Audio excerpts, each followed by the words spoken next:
السلام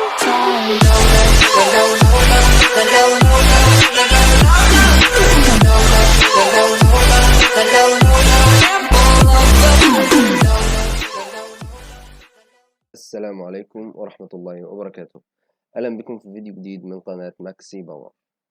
طبعا النهاردة بإذن الله الفيديو هيشمل غالبا كل حاجة من أول الألف حتى الياء إن شاء الله بإذن الله. أول حاجة هنبدأ بالتعريفات. أنا التعريفات هجيبها منين؟ هقول لك بسيطة. مش حضرتك نزلت الأداة؟ أنا نزلت الأداة. أول حاجة هننزل تعريفات المعالج اللي هي السبريد. طبعا هتيجي عند الأداة، يستحسن أحدث إصدار 186، وهتيجي على السبريد اللي هي سبريد درايفر R4، وهتيجي على ويندوز 10. بس شفت فيش ويندوز 11، يعني في ناس شغالة بويندوز 11 فبتقابلها مشاكل، في ناس شغالة بويندوز 7 بس الأداة مش هتدعم ويندوز 7. الدرايفرات دعم ويندوز 7، الأداة ما أعرفش لأن أنا ما جربتش. فهنخش على ويندوز 10. أنا مش عارف الويندوز بتاعي إصداره إيه، 7. يا رب انا مش عارف الويندوز بتاعي 64 بت ولا 32 بت. هقول لك الموضوع سهل جدا جدا جدا فوق ما تتخيل. هتقول لي سهل ازاي؟ هقول لك بكل بساطة، بكل بساطة كبيرة جدا جدا فوق ما تتخيل. انت هتعمل ايه دلوقتي؟ انا بدل ما هطلع واشوف انا لسه اصداري ايه، انا 32 لا انا 64، وممكن ما تكونش عارف ومش عارف ايه، ليه تتعب نفسك؟ درايفر سيت اب دوت اكسي، شغلها، اديلها انها تشتغل كمسؤول. هيديك السي ام دي. خلينا بس في الخلفيه، السي ام دي عمل شويه اوامر وعمل لها كلير اوتوماتيك، وبعد كده طلع لك الاصدار بتاعك، اصدارك. بس هتعمل نيكست، هو هيبدا يقول لك بقى ان بس لازم تبقى متصل بالواي فاي. هو هياخد منك وقت طويل شويه، ولكن تمام. تمام لو انت مثبتها، شوف نرجع نقول تاني، لو انت مثبتها، ولكن ايه، ولكن انا بصراحة مش شغالة معايا. هقول لك مش شغالة معاك ومش عارف ايه، هقول لك بسيطة. ساعتها بقى هتضطر آسفا تطلع، تيجي على this PC، كليك يمين، بروبرتيز، هننزل. استنى استنى استنى، فتح 64. تمام. هاجي على درايفر ان انستولر. حتى لو انت مش عارف هي فين، هتعمل الاتنين، تعمل كده 32 وهتديله انتر. هيقول لك والله انا هبدأ اعمل ان انستول للحاجة، واديله ان انستول تاني. يا عم 64 مش هتفرق، وهثبتها معاكم دلوقتي. تمام اوريدي هو اتعملت ان انستول. اقول له درايفر سيت اب تاني، خلاص. اقول له نيكست. هياخد بقى وقت. ليه؟ لان انا ما عندي دلوقتي، هما نزلوا كل حاجة نزلت. تمام. فاقول له فينيش، خلاص الموضوع انتهى. زيادة تأكيد انا 64، فهخش اثبت ال 64 تاني. وقال لي كل حاجة نزلت. تمام. دلوقتي دي كانت أول خطوة. تاني خطوة ألا وهي سامسونج درايفر. سامسونج درايفر هتنزل برضو في التليجرام مع الفيديو ده. أنا هخش، طبعا تكون قافل الأنتي فيروس. هتقول لي إزاي؟ هقول لك بسيطة جدا. هنيجي هتقول له طبعا يس، خلينا بس متفقين. ده بعد ما هتقفل الأنتي فيروس. هوريك دلوقتي هتقفل الأنتي فيروس إزاي. هيظهر لنا الواجهة دي ثانية أهي، تتكة نيكست ونيكست، وهتعمل انستول. هياخد منك وقت، هتعمل انستول هياخد مننا وقت، بس انا علشان انا مثبتها فخلاص مش هتفرق معايا. اقفلها بس ثانية.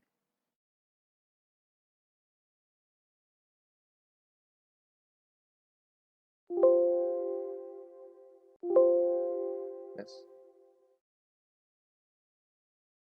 ده كان اول جزء، الا وهو الخاص بالتعريفات. خلينا برضو نخش نقفل الانتي فيروس. هتيجي على الستارت وعلى السيتنج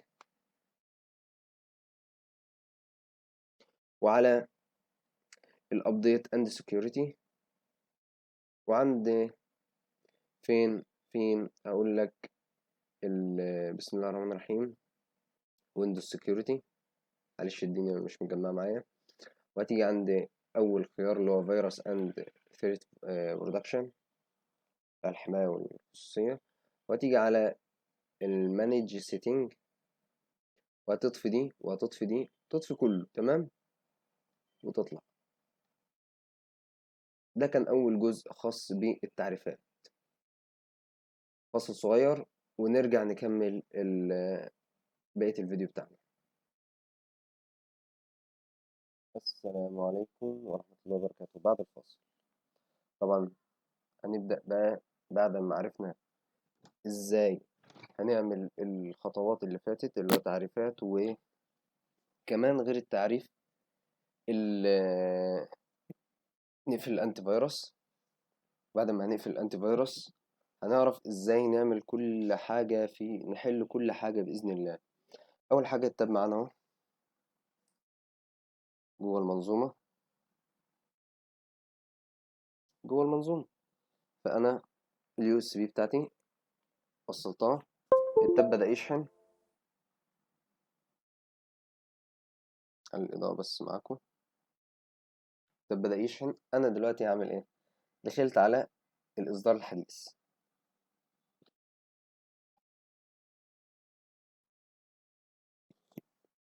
تمام.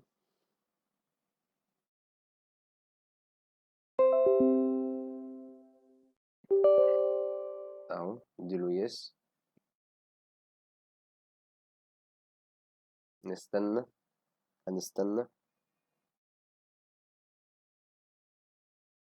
هيظهر لنا دي. طبعا أنا عايز أنوه لحاجة. طبعا في رسالة بتظهر للناس اللي هي إيه؟ اللي هي ده اهي. طبعا خلينا نحط دي هنا كده، ولا كأن احنا عملنا حاجة، ونيجي نفتح مثلا، نيجي نفتح الإصدار التاني. طبعا في ناس بتبقى قفلتها بس الأداة لسه شغالة، خليها شغالة لسه، لأن ده اللي بيحصل بالظبط. ده الرسالة دي اللي بتظهر بالظبط. بص، هي مفيش طريقة تانية تظهر الرسالة دي اللي هي هتظهر لي دلوقتي دي. مفيش حاجة تانية. ايه اللي هيحصل؟ نستأذن احنا التليفون كده بعد إذنكم. خلينا معايا في الفيديو اللي تحت اهو، ركز معايا الرسالة اهي.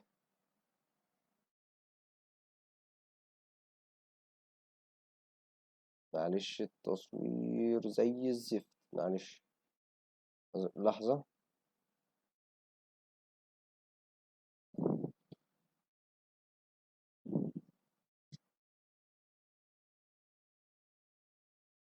نجرب تاني اهي زي ما انتوا شايفين. هنيجي فين؟ كنترول شيفت وده اس سي. ادي ايدي على كنترول شيفت واي اس سي، ظهر لنا دي. تعالى بقى نكمل من المنظور التاني. منظور التاب حبيبنا، التاب ده اللي عايزين، اللي مطهقنا. طبعا هتلاقي اتنين شغالين او واحدة ممكن تلاقيها شغالة وهنا. فانت هتقوم عامل ضغطة و end task، والضغطة التانية وتعمل end task وتقفل وتروح تشغل الأداة تاني، تشتغل معاك جدا طبيعي جدا. بس احنا علشان محتاجينها. طبعا هنيجي هنا على اليونيسوك فورس بروم فروم ضايع، وهعمل يس. ايه المشكلة هنا؟ تشيل، حط، وسيبه.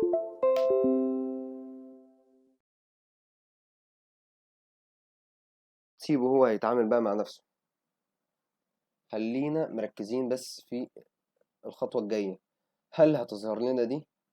لو ظهرت لنا الرسالة اللي فوق دي تاني، اللي هي waiting for Unisoc Brom Dia Device، وقال لك اوكي، وظهرت لنا تاني زي ما ظهرت دلوقتي، انت عارف الحل. تشيل دي وتستنى وتوصلها تاني ما تخليش الشريط ده يكمل للآخر. الشريط ده لو كمل للآخر ده مهلة الانتظار بتاعة الأمر، لو كمل للآخر الأمر هيقف وهتضطر إنك تعيد الأمر تاني. فلا، هتشيل الوصلة زي ما احنا عملنا وترجع تاني.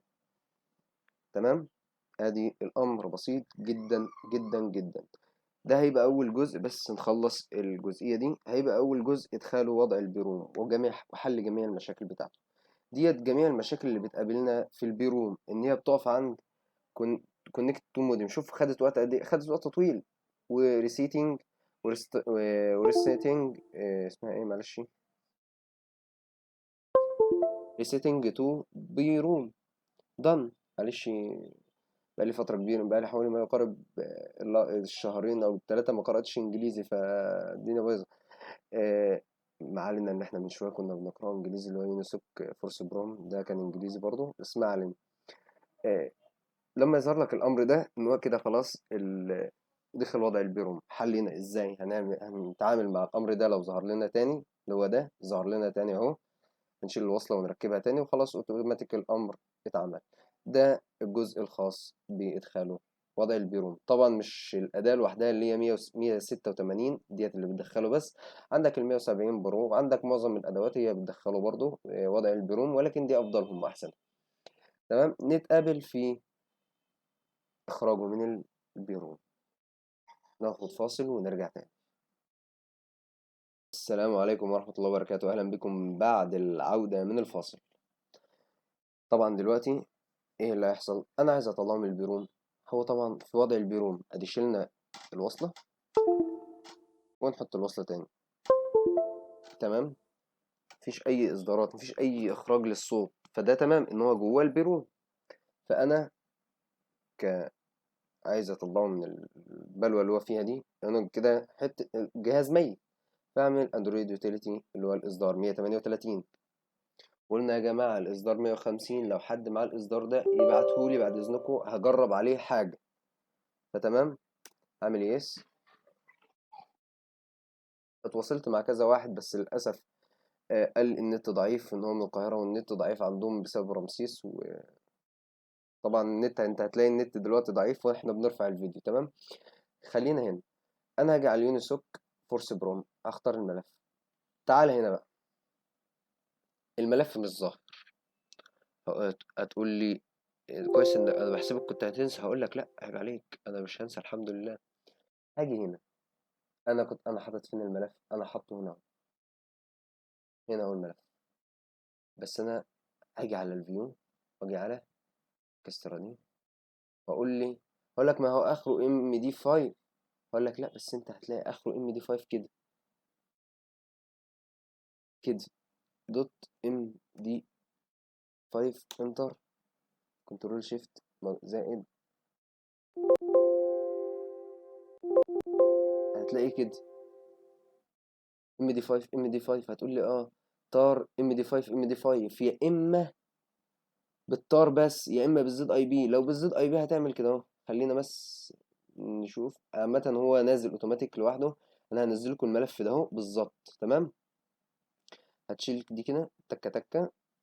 الناس اللي عندها يعني بعد ما طلع عملته استخراج هتلاقيه كده ام دي 5.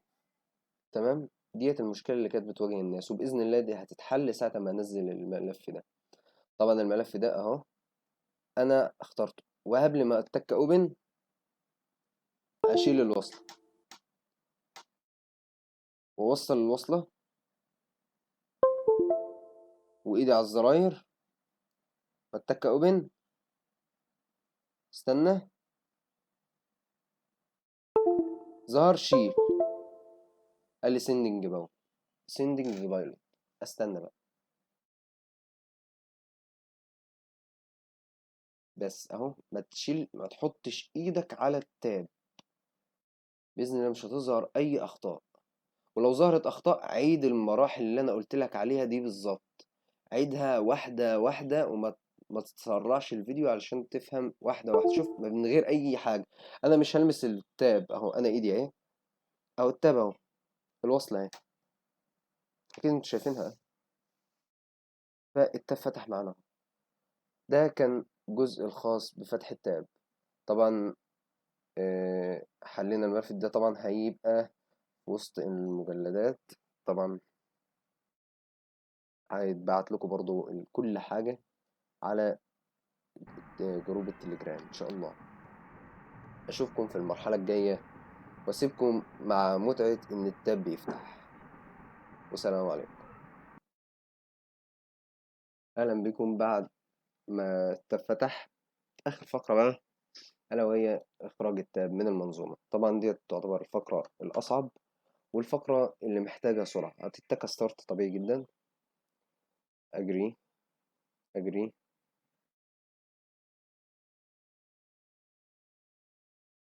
تفضل تتك أجري أجري أجري. أوكي. هنيجي ندخل دلوقتي الواي شبكة.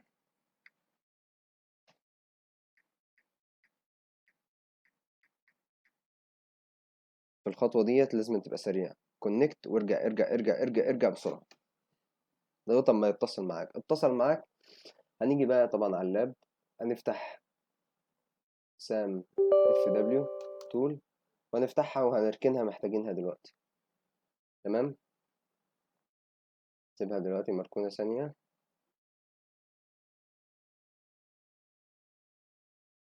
تمام. هنسيبها مركونة. هنيجي على طبعا الأستاذ الصورة. طبعا هتبقى موجودة في برضو في جروب التليجرام. تك كذا مرة على الشاشة عادي وهنصور الكيو ار كود. بعد ما نصور الكيو ار كود هيظهر لنا كده واقول له نيكست. طبعا الكيو ار كود كده خلاص ما عدناش محتاجينه. طبعا هنحتاج ايه؟ هنيجي على هنا على ما يبدأ يعمل getting ready for work setup. هنيجي على جوجل وهنعمل حاجة جميلة. هنعمل لنا جيميل او هنعمل لنا بريد في اكس شيلد على ما هو يعمل البتاع ده. طبعا هنختار اول خيار وهتلاقي خيارين اتنين ظهروا معاك. هنختار اول خيار use only the shield بس. انت ممكن ما تحتاجش البتاع اللاب بس احنا محتاجين اللاب علشان نشوف الخطوات. هنكتب x shield qr نتك انتر اهو. اونر اندرويد. هيقول لك يوزر نيم وباسورد ولوجين. انا اقول له ما عنديش انا عايز اسجل. هنتك نيكست. اقول له ساين اب ساين ان. اقول له سكيب وهنوقف على الخانة دي. هنيجي احنا على اللاب طبعا علشان الواجهة تبقى واضحة معاك. هقول له I agree. طبعا أي بريد إلكتروني يقول لك اليوزر نيم. قول له مثلا مون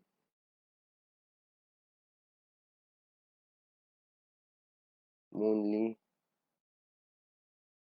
001 وأنا هاخدها كوبي علشان أفتكرها.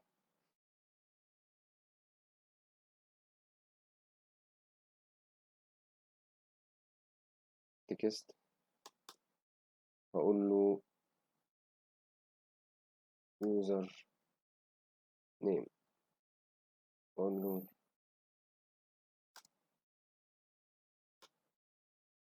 كنترول اس وارجع للبرنامج تاني. أقول له الباسورد طبعا هيبقى باسورد كده احنا عارفينه.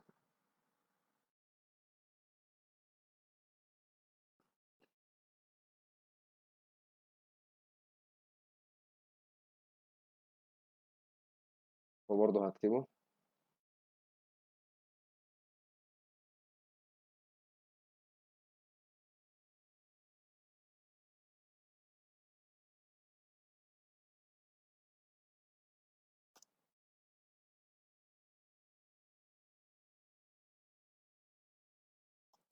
بص احنا هنكتب باسورد طويل وهقوم واخده كوبي واقول له كنترول اس واقوم حاطط ده هنا كنترول في واجي هنا على كنترول في واجي هنا اكتب الجيميل.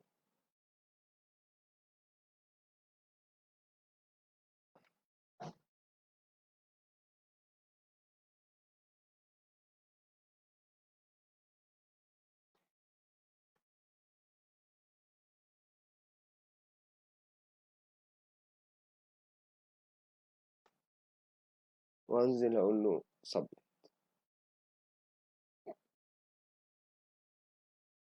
هيقول لي هيعمل تحميل بس.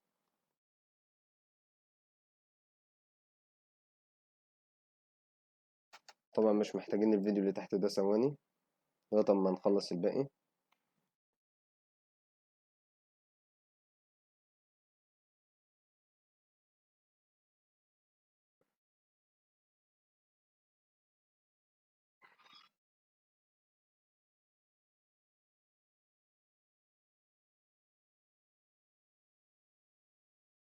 معلش سيبك من البتنجانة دي، ولكن احنا هنغير حاجة تانية.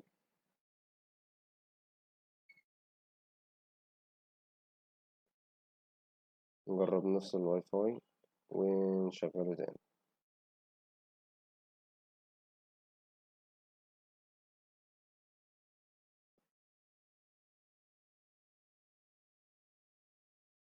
هنشغل واي فاي تاني.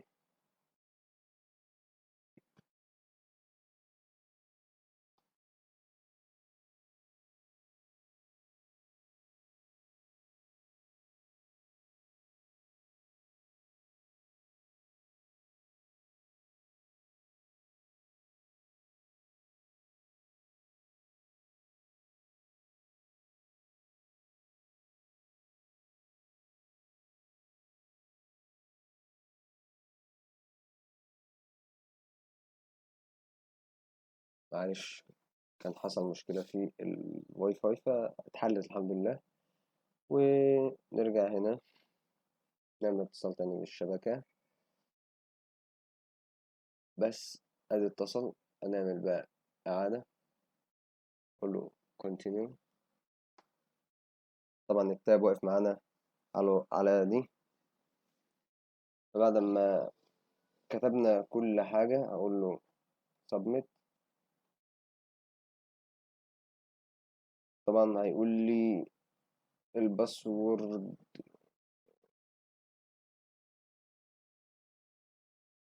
ما فيهوش كابيتال وسمول. هقول له تمام، الباسورد ما فيهوش كابيتال وسمول. فهاجي هنا على الباسورد بتاعنا الأساسي هنشيله، نكتب كابيتال وسمول وأرقام وكابيتال وسمول وأرقام.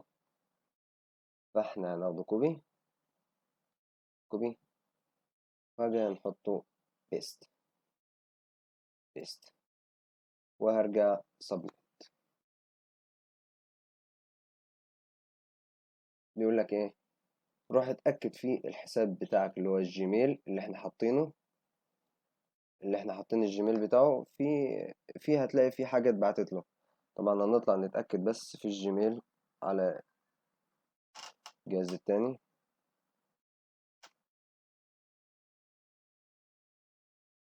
نتأكد بس ونرجع على طول.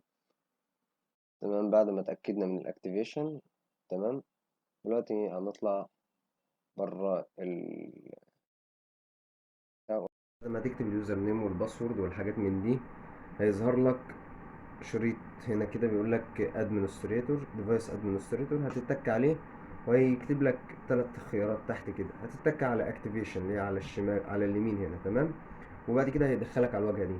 بعد الواجهه دي هتكتب اب مانجر. هتيجي هنا على علامه السيرش وتتك كي ان او اكس وتعمل سيرش. هيظهر لك دي اللي معمول عليها بالاحمر دي. تمام، هتضغط عليها ضغطه مطوله هتلاقي عمل معاك بالاحمر كده.